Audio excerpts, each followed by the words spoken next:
আসসালামু আলাইকুম। আশা করি সকলেই ভালো আছেন। সুপ্রিয় চাকরি প্রত্যাশী ভাই বোনেরা, আজকের ভিডিওতে আমি আপনাদেরকে ২ টা নিয়োগ সার্কুলার দেখাবো। ২ টা নিয়োগ সার্কুলারতেই কিন্তু সিপাহী পদ রয়েছে। একটা হচ্ছে গোয়েন্দা ও তদন্ত অধিদপ্তরের নিয়োগ সার্কুলার, অপর সার্কুলারটা হচ্ছে কাস্টম হাউসের নিয়োগ সার্কুলার। তো ২ টা সার্কুলারই কিন্তু অনেক বড় এবং ২ টাই কিন্তু এপ্রিল মাসের নিয়োগ সার্কুলার, চলমান নিয়োগ সার্কুলার এবং সরকারি নিয়োগ সার্কুলার। তো এই সার্কুলারের মধ্যে দেখবেন সিপাহী পদ রয়েছে। এটা হচ্ছে কাস্টম হাউস। অপরটি যেটা রয়েছে এটা হচ্ছে গোয়েন্দা ও তদন্ত অধিদপ্তরের। এখানেও কিন্তু একটা সিপাহী পদ রয়েছে যেখানে কিন্তু ১১ টি পদ রয়েছে। তো ২ টা সার্কুলার নিয়ে আপনাদেরকে আমি বিস্তারিত আলোচনা করব। কিভাবে আবেদন করবেন? আবেদন করার জন্য আপনার শিক্ষাগত যোগ্যতা এবং বয়স, বেতন স্কেল, কিভাবে আবেদন করবেন সকল প্রসেসটা এই ভিডিওর মাধ্যমে সম্পূর্ণ সুন্দরভাবে দেখানোর চেষ্টা করব। ভিডিওটা শেষ পর্যন্ত দেখলে জানতে পারবেন। আর একটা বিষয় হচ্ছে আমাদের চ্যানেলে যারা নতুন আছেন অবশ্যই চ্যানেলটিতে সাবস্ক্রাইব করে রাখবেন। বাংলাদেশের সরকারি সকল নিয়োগ সার্কুলারগুলো আপনি এখান থেকে জানতে পারবেন। তো যারা নতুন আছেন সাবস্ক্রাইব করে রাখবেন। তো এখানে বলা হয়েছে যে প্রথমে দেখাবো কাস্টম হাউসের নিয়োগ সার্কুলার যেটা কাস্টম হাউস মোংলা, অভ্যন্তরীণ সম্পদ বিভাগ, অর্থ মন্ত্রণালয় থেকে প্রকাশিত বাংলাদেশের যেকোনো নাগরিক হতে নির্ধারিত সময়ের মধ্যে দরখাস্তের জন্য আহ্বান করা যাচ্ছে। অর্থাৎ বাংলাদেশের যেকোনো জেলার যেকোনো প্রার্থী কিন্তু আবেদন করতে পারবে। ছেলে মেয়ে উভয় আবেদন করতে পারবে। তো ১ নম্বর পদ রয়েছে পরিসংখ্যান, যেখানে আপনার একটি পদ রয়েছে। অনার্স অথবা ডিগ্রি পাশে আবেদন করতে পারবেন। এছাড়াও ইঞ্জিন ড্রাইভার রয়েছে, যেখানে আপনি আবেদনের জন্য শিক্ষাগত যোগ্যতা চাওয়া হয়েছে। ইঞ্জিন ড্রাইভার যারা রয়েছেন তারা আবেদন করতে পারবেন। এছাড়াও এমএল ড্রাইভার নিয়োগ দেওয়া হয়েছে, যেখানে ইনল্যান্ড বিষয়ে যাদের সার্টিফিকেট রয়েছে, অভিজ্ঞতা রয়েছে আবেদন করতে পারবেন। উচ্চমান সহকারী ১৪ গ্রেডের ৪ টি পদ রয়েছে। যারা অনার্স অথবা ডিগ্রি পাস করেছেন তারা আবেদন করতে পারবেন। এছাড়াও ক্যাশিয়ার পদে ১৪ টি পদ রয়েছে। যারা আবেদন করতে চান অনার্স অথবা ডিগ্রি পাশে আবেদন করতে পারবেন। ৬০ মুদ্রাক্ষরিক কাম কম্পিউটার অপারেটর একটি পদ রয়েছে। অনার্স অথবা ডিগ্রি এবং কম্পিউটার সম্পর্কে দক্ষতা থাকতে হবে। অফিস সহকারী কাম কম্পিউটার মুদ্রাক্ষরিক রয়েছে ১৬ গ্রেডের। এটাতেও কিন্তু আপনাকে অনার্স অথবা ডিগ্রি পাস করে আবেদন করতে পারবেন। এছাড়াও স্পিড বোট ড্রাইভার রয়েছে। ৩ টি পদ রয়েছে। যারা স্পিড বোট চালানোর অভিজ্ঞতা রয়েছে মিনিমাম ২ বছরের আবেদন করতে পারবেন। তো এইটা হচ্ছে সবথেকে কমন পদ আরকি। বেসিক্যালি সকলেই এটাতেই আবেদন করতে চায়। যেহেতু সিপাহি পদটা অনেকটা ডিফেন্সের চাকরির মতো। সেই সিপাহি পদটা কিন্তু এখানে ১৭ গ্রেডের নিয়োগ দেওয়া হয়েছে এখানে। ১৭ গ্রেড সিপাহি পদ ৫ টি পদ রয়েছে। শিক্ষাগত যোগ্যতা চাওয়া হয়েছে শুধুমাত্র এসএসসি পাস, অর্থাৎ যারা শুধুমাত্র এসএসসি পাস করেছেন তারাই আবেদন করতে পারবেন। আর যেটা উচ্চতা যেটা পুরুষদের ক্ষেত্রে মাত্র ৫ ফুট ৪ ইঞ্চি, মহিলাদের ক্ষেত্রে মাত্র ৫ ফুট ২ ইঞ্চি হলে আবেদন করা যাবে। মাত্র পুরুষদের ক্ষেত্রে ৫ ফুট ৪ ইঞ্চি হলে এই সার্কুলারে আবেদন করা যাবে। এছাড়াও সারিং নামে একটি পদ রয়েছে যেখানে মাস্টার্স সনদ সহ ৫ বছরের অভিজ্ঞতা থাকলে আবেদন করতে পারবেন। সুগানি পদে একটি পদ রয়েছে যেখানে ২ বছরের অভিজ্ঞতার প্রয়োজন রয়েছে। এছাড়াও গিরিজার, রেকর্ড স্লাইপার, স্টুয়ার্ড, তারপরে ভান্ডারি, টোপাস, অফিসক। তো এই ভান্ডারি পর্যন্ত এখান থেকে গিরিজার, রেকর্ড কিপার, ভান্ডারি এবং টোপাস। এখানে যে পদগুলোর নাম দেখলেন, পদের প্রতিটারই জন্য আপনাকে সেই বিষয়ের অভিজ্ঞতা থাকতে হবে। তো যারা গিরিজা নিয়ে অভিজ্ঞতা রয়েছে, রেকর্ড সাপ্লায়ার যাদের অভিজ্ঞতা রয়েছে, ভান্ডারির অভিজ্ঞতা রয়েছে, টোপাসের যাদের অভিজ্ঞতা রয়েছে তারা আবেদন করতে পারবেন। আচ্ছা, অভিজ্ঞতা লাগবে না কোনটা সেটা আমি আপনাদেরকে দেখাই। অফিস সহায়ক পদটিতে কোনো অভিজ্ঞতার প্রয়োজন নাই।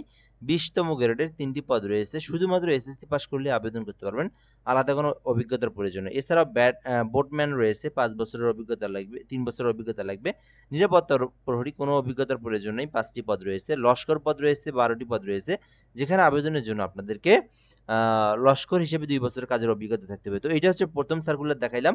এটা হচ্ছে আপনার কাস্টম হাউসের নিয়োগ সার্কুলার। তো এইখানে আবেদনের জন্য আপনার সরকারি ফি যেটা গ্রেড অনুযায়ী এটা তো জানেনই। আর এই আবেদনটা আপনারা যারা নিজেরাই করতে চাচ্ছেন mchteletalk.com.bd থেকে আবেদন করবেন। এই আবেদনটা ১ তারিখে শুরু হয়েছে এপ্রিল মাসের, যেটা কিন্তু একেবারেই ৩০শে এপ্রিল পর্যন্ত আপনারা করতে পারবেন। আর আবেদনের জন্য আপনাদেরকে এখান থেকে mass.teletalk.com.bd এই অনলাইনে প্রবেশ করে আবেদন করতে হবে। আবেদনের জন্য ছবি, স্বাক্ষর এবং সম্পূর্ণ তথ্যগুলো দিয়ে আপনাকে আবেদনটা সম্পূর্ণ করতে হবে। এরপরে এখানে পদের আপনাদেরকে সরকারি ফি অনুযায়ী, গ্রেড অনুযায়ী ফি জমা দিতে হবে এবং পেমেন্ট করার প্রসেসটাও এখানে দেওয়া রয়েছে। ইউজার আইডি লিখে 163 পোর্ট নাম্বার সেন্ড করে দিবেন। পরবর্তীতে এমসিআইএস লিখে পিন নাম্বার লিখে 163 পোর্ট নাম্বার সেন্ড করে দিলে আপনার আবেদনটা হয়ে যাবে। তো এটা ১ম সার্কুলার দেখাইলাম। এরপরের সার্কুলারটা দেখাবো। এর মধ্যে একটা বিষয় বলে নেই, যারা আমাদের মাধ্যমে এই সার্কুলারগুলোর আবেদন করে নিতে চান, ঘরে বসে থেকে আবেদন করে নিতে চান, একদম নির্ভুলভাবে আপনি যেকোনো সরকারি চাকরির আবেদনের জন্য এই নাম্বারে হোয়াটসঅ্যাপ নাম্বারে এসএমএস করতে পারেন। আমরা কিন্তু বাংলাদেশের সকল সরকারি নিয়োগ সার্কুলারের আবেদনগুলো করে দিয়ে থাকি। তো আপনি আমাদের মাধ্যমে একদম নির্ভুল উপায়ে অ্যাপ্লিকেশন করে নিতে পারবেন। তো যে যেটাতে আবেদন করবেন বলতে পারেন। এছাড়া অন্য কোনো সার্কুলারের জন্য আপনি আমাদেরকে এই হোয়াটসঅ্যাপ নম্বরে এসএমএস করতে পারেন। ওকে? আচ্ছা, এরপর আমরা এখান থেকে দেখব, এইটা হচ্ছে আপনার গোয়েন্দা ও তদন্ত অধিদপ্তরের নিয়োগ সার্কুলার। এটাও কিন্তু ডিফেন্সের নিয়োগ সার্কুলারের মতোই। তো এখানে বলা হয়েছে যে এখানেও বাংলাদেশের যেকোনো প্রার্থী আবেদন করতে পারবে। রাজস্ব খাতে সরকারি স্থায়ী নিয়োগ সার্কুলার। তো এই আবেদনটা করার জন্য আপনাদেরকে এই যে VATAIITeletrack.com.bd থেকে আবেদন করতে হবে। এখানে 60 লিপিকার কাম কম্পিউটার অপারেটর রয়েছে, 2টি পদ রয়েছে। শিক্ষাগত যোগ্যতা চাওয়া হয়েছে অনার্স অথবা ডিগ্রি পাস, কম্পিউটার সম্পর্কে দক্ষতা থাকতে হবে। উচ্চমান সহকারী অনার্স ডিগ্রি পাস, কম্পিউটার সম্পর্কে অভিজ্ঞতা থাকতে হবে। 60 মুদ্রাক্ষরিক কাম কম্পিউটার অপারেটর একটি পদ রয়েছে। অনার্স অথবা ডিগ্রি পাস, কম্পিউটার সম্পর্কে 60 মুদ্রাক্ষরিকের অভিজ্ঞতা থাকতে হবে। এছাড়া অফিস সহকারী কাম কম্পিউটার মুদ্রাক্ষরিক একটি পদ রয়েছে। অনার্স অথবা ডিগ্রি পাশে আবেদন করতে পারবেন। গাড়ি চালক 2টি পদ রয়েছে, শুধুমাত্র অষ্টম শ্রেণীর পাশে আবেদন করতে পারবেন। এরপরে রয়েছে সিপাহী পদ, যেটাতে কিন্তু 11টি পদ রয়েছে, শুধুমাত্র এসএসসি পাশে আবেদন করতে পারবেন। দেখেন, এটাতে কিন্তু কোনো অভিজ্ঞতার প্রয়োজন নাই। জাস্ট আপনারা যারা এসএসসি পাস করে সরকারি চাকরির আবেদনগুলো খুঁজে থাকেন, সিপাহী পদে আবেদন করতে পারেন, যেখানে মাত্র 5 ফুট 4 ইঞ্চি হলে আবেদন করা যাবে। এছাড়াও ফটোকপি অপারেটর রয়েছে, যেখানে কিন্তু আপনার একটি পদ রয়েছে, শুধুমাত্র উচ্চ মাধ্যমিক থাকলে আবেদন করতে পারবেন। আর এটাতে আবেদনের জন্য 18 থেকে 32 বছর পর্যন্ত সময় রয়েছে এই আবেদন করার জন্য। আবেদন কিভাবে করবেন সেটা প্রসেসটা দেখা দিচ্ছি। তো যারা নিজেরা আবেদন করতে চাচ্ছেন, আবেদনের জন্য VATAIITeletrack.com.bd অনলাইনে প্রবেশ করে আবেদন করতে হবে। আর এই আবেদনটা কিন্তু